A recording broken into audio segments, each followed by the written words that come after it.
اهلا بيكم يا اكشنجية. النهاردة هنتكلم على واحد خبير متفجرات قابل واحدة نفسها تنتقم من اللي قتلوا اهلها.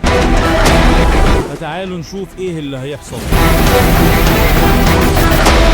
الفيلم بيبدأ في الأتوبيس، شوية بلطجية بيضايقوا بنت صغيرة وبيقولوا لها تعالي نلعب يا صغيرة، وفجأة راجل لابس نظارة سودا بيركب الأتوبيس وراه ست حامل. الراجل يقوم من مكانه بكل احترام، لكن بلطجي منهم يخش يقعد مكانه. الراجل ده باين عليه هادي جدا، يخلق النظارة ويديها للست وبعدها يبتدي الحفلة. البلطجية اتفرموا على ايديه، خد سكاكينهم وكسرهم ورماهم من الشباك ويقول لهم بكل برود أنا بكره السكاكين. الراجل ده اسمه راي كويك، خبير متفجرات سابق في الجيش، بس دلوقتي بقى شغال لحسابه ومختفي من الدنيا. بس ايه اللي وصله لكده؟ تعال نرجع شوية ونعرف ايه الحكاية. في سنة 1948 راي كان كابتن في CIA ومتخصص في المتفجرات، وبيشتغل مع كورنييل اسمه تراين. اتكفل بمهمة لاغتيال تاجر مخدرات كبير في امريكا الجنوبية. الخطة كانت تفجير الكوبري اللي هيعدي عليه التاجر بالعربية. راي بيشتغل بحرفية وبيركب المتفجرات تحت الكوبري. تراينت بقى كان مستعجل ومش بيهمه غير انه يخلص. ولما العربية قربت تدخل منطقة التفجير، راي شاف بمنظاره ان في طفلة قاعدة جنب تاجر المخدرات، بنت بريئة. قال له في طفلة جنب العربية، وقف المهمة. تراينت رد عليه بكل برود انت اللي بتحط القنابل وانا اللي بدوس الزرار. راي جري ناحية الكوبري علشان يفصل القنبلة بايده، بس الوقت خلص. القنبلة انفجرت والعربية طارت في الهوا والطفلة ماتت قدامه وهو مش قادر يعمل حاجة. بعد ما نجي بالعافية من الانفجار، طلع من المية غرقان وميت من الغيظ. راح على تراينت يواجهه، وتراينت بكل برود رفع عليه السلاح. اتخانقوا وتراينت ضرب راي بالنار، بس راي مسكه وضربه هو كمان وقال له انت بتحب تشوفهم يموتوا. راي بلغ المخابرات عن اللي حصل وتراينت اتفصل من الشغل، وري قدم استقالته بعده علشان فقد الثقة في النظام كله. من ساعتها ري اختفى لحد ما بعد 10 سنين، وتحديدا في 1994 اتغيرت حياته تماما. بقى شغال لوحده، خبير متفجرات مأجور، ساكن في مخزن متحصن على البحر وبيشتغل من غير ما حد يعرف مكانه. اما تراينت